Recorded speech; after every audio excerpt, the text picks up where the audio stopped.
ಇನ್ನು ನೆಕ್ಸ್ಟ್ ಧರ್ಮಸ್ಥಳ ಗ್ರಾಮದ ಸುತ್ತಮುತ್ತ ನೂರಾರು ಶವಗಳನ್ನು ಹೂತಿಟ್ಟಿದ್ದೀನಿ ಅಂತ ಹೇಳಿ ಅನಾಮಿಕ ಬಂದ. ಆತನ ಬೆನ್ನ ಹಿಂದೆ ಒಂದಷ್ಟು ಜನ ಇದ್ರು, ಜೊತೆಗೆ ಲಾಯರ್ ಕೂಡ ಇದ್ರು. ಲಾಯರು ಒಂದು ಪ್ರೆಸ್ ರಿಲೀಸ್ ಮಾಡ್ತಾರೆ, ಒಂದೊಂದು ಗುಂಡಿಲಿ ಎಷ್ಟೆಷ್ಟಿದಾವೆ, ಹೆಣಗಳು ಎಷ್ಟೆಷ್ಟು ಇದಾವೆ ಅಲ್ಲಿ, ಅದರ ಜೊತೆಗೆ ಒಂದಷ್ಟು ಸುಳ್ಳು ಮಾಹಿತಿಗಳು. ಇದನ್ನು ಕೊಟ್ಟ ಕಾರಣ ವಕೀಲ ಮಂಜುನಾಥ್ ವಿರುದ್ಧ ಕಂಪ್ಲೇಂಟ್ ದಾಖಲಾಗಿದೆ. ಹಾಗಾಗಿ ವಿಚಾರಣೆಗೆ ಬನ್ನಿ ಅಂತ ಕರೆದಿದ್ದಾರೆ ಈಗ ಪೊಲೀಸರು. ನೋಟಿಸ್ ಕೊಡೋದಕ್ಕೆ ವಕೀಲ ಮಂಜುನಾಥ್ಗಾಗಿ ಹುಡುಕಾಡ್ತಾ ಇದ್ದಾರೆ. ಯಾಕೆ ಅಂದರೆ ಪೊಲೀಸರ ಕೈಗೆ ಸಿಗ್ತಾ ಇಲ್ಲ ವಕೀಲ ಮಂಜುನಾಥ್, ಕಳ್ಳಾಟ ಆಡ್ತಾ ಇದ್ದಾರೆ ಅಂತ. ಹಲವು ಮೃತದೇಹಗಳ ಹೂತು ಹಾಕಿದ್ದಾನೆ ಅಂತ ಹೇಳಿ ಸುಳ್ಳು ಹೇಳಿದ್ರು. ವಕೀಲ ಮಂಜುನಾಥ್ ವಿರುದ್ಧ ಈಗ ಕಂಪ್ಲೇಂಟ್ ಕೊಟ್ಟಿದ್ರು ರಾಘುರಾಮ್ ಅಂತ ಹೇಳಿ.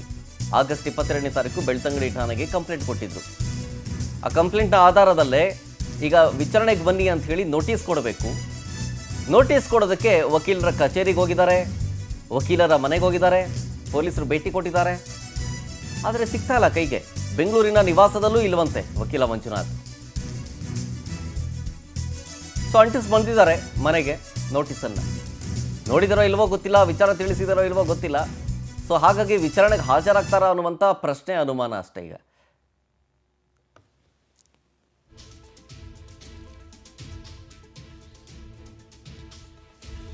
ಈ ಅನಾಮಿಕ ವ್ಯಕ್ತಿ ಅಂದರೆ ಈ ಮಾಸ್ಕ್ ಮ್ಯಾನ್ ಚಿನ್ನಯ್ಯ ಬಂದಲ್ಲ, ವಕೀಲ ಮಂಜುನಾಥ್ ಇವರ ಜೊತೆಗೆ ಪ್ರೆಸ್ ರಿಲೀಸ್ ಒಂದಷ್ಟು ಜನ ಒಂದಷ್ಟು ನೂರಾರು ಶವಗಳು ಹೂತಿಟ್ಟಿದ್ದೀನಿ ಅಂತ ಹೇಳಿದ್ನಲ್ಲ ಅನಾಮಿಕ, ಅದಕ್ಕೆ ಸಂಬಂಧಪಟ್ಟಂತೆ ಪ್ರೆಸ್ ನೋಟಲ್ಲಿ, ಪ್ರೆಸ್ ರಿಲೀಸಲ್ಲಿ ಒಂದೊಂದು ಗುಂಡಿಲೂ ಎಷ್ಟು ಶವ ಹೂತಿಟ್ಟಿದ್ದಾನೆ ಅನ್ನೋದ್ರ ಬಗ್ಗೆ ಹೇಳಿದರು.